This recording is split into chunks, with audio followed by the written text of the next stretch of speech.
Hey guys, Turtles and stuff here. Today I want to talk about difference between low flow and different various designs that have come up over the years of toilets, and basically the problem with low flow toilets, at least nowadays. Now, when low flow toilets first started coming into the thing, or toilets that can use more water, they changed the way they make toilets significantly. Back then, originally, when the toilet was constructed, basically they would mold out a shape, like if it was a reverse trap, the shape would be kind of like this.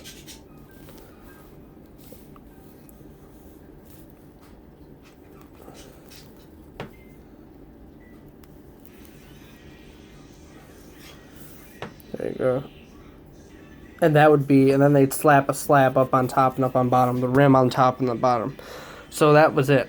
And basically, in order to make a trapway, this obviously would have a little bit of a shelf on it like this. So it'd be kind of a tube, but not really. And they'd slap a piece of clay on top of that. And they make the trapway, and as a result of that, the trapways came out square.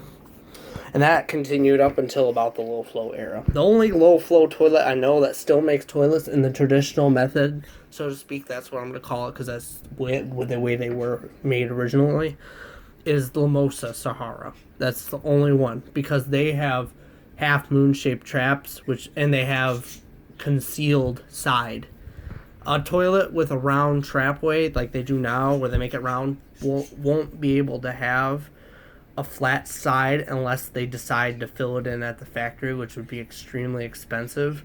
So it would be much harder to do that. So most toilets with round traps do not have flat sides because it's very difficult to do that. And most of Sahara makes square traps to get those flat sides. I think it's more for appearance. It doesn't work, and those you'll notice about those toilets, they don't siphon quite as well as other low flow toilets. The siphon isn't as strong, but they still work good. And the basic trapway shape, most low flow toilets you'll find is circular because number one, the circular trapway is much easier to get to siphon than the square trapway. There are some exceptions, but generally it is easier to get a strong siphon out of a circular trapway compared to a square one. Square ones are usually slightly weaker and not as effective. And number two, because it's a circle, it makes quote unquote makes waste pass easier. I think that's the theory, but it usually doesn't. That's the theory. So that they make them circular now. That's the main difference. Circular to get a better siphon. The design. Old toilets, actually, no, I take that back. Toilets made after about 1960, somewhere in there. The trap design is much different than a modern toilet. It's much higher. And the reason why they did that, I'm going to bring in reverse trap now. Here's a reverse trap toilet.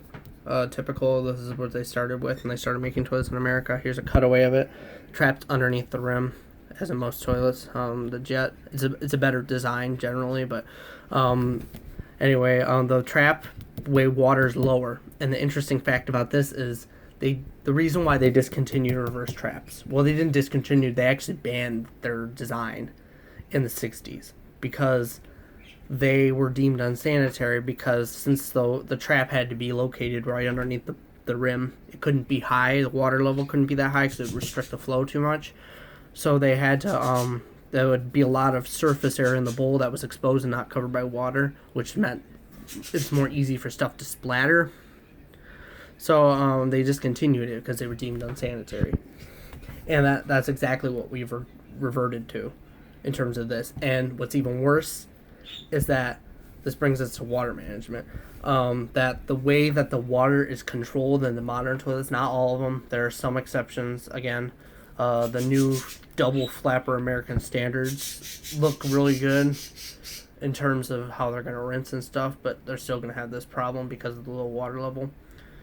But most of the water goes down the siphon jet passageway, and a lot, like probably 70% of the water goes down there, and because of that, the rinse on the bowl is extremely weak, and you need good rinsing on these new toilets because the water, the waste can get stuck to the bowl, and it's not going to get ripped off by the water because the water's barely coming out, and it's gross. Like the way they designed the old toilets, basically what they did. There's different designs, but most of them, if they had front fed siphon jets, and the holes that went to them were much smaller, so that way it would back up and come out the rim better to rinse the bowl. Anyway, they didn't really have to worry about what stuff splattering, because you rarely see these toilets with huge water spots full of poop and crap like that. It's just because the water's high, they can't really get on there, can't splatter on there. But they routed it so more water would go out the rim and less out the jet. But new toilets, they don't do that. They make most of the water go out the jet and hardly any go out the rim, which means that your waste will get taken away, but not all of it, because it's all going to get stuck to the bowl because of the low water line.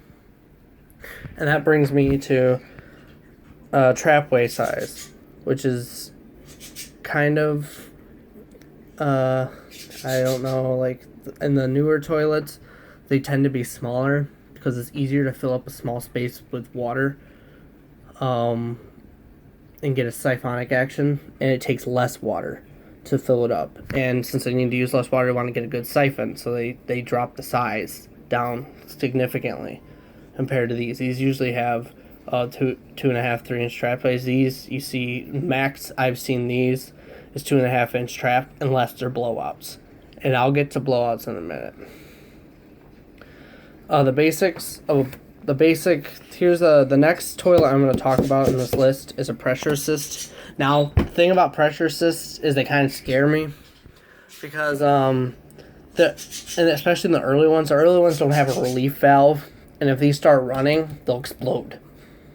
So I've seen videos where the tank exploded and there's just shrapnel everywhere. So I hate these things. They scare the crap out of me. And plus, if the power goes out, because they're blowout, most of them, you can't flush them.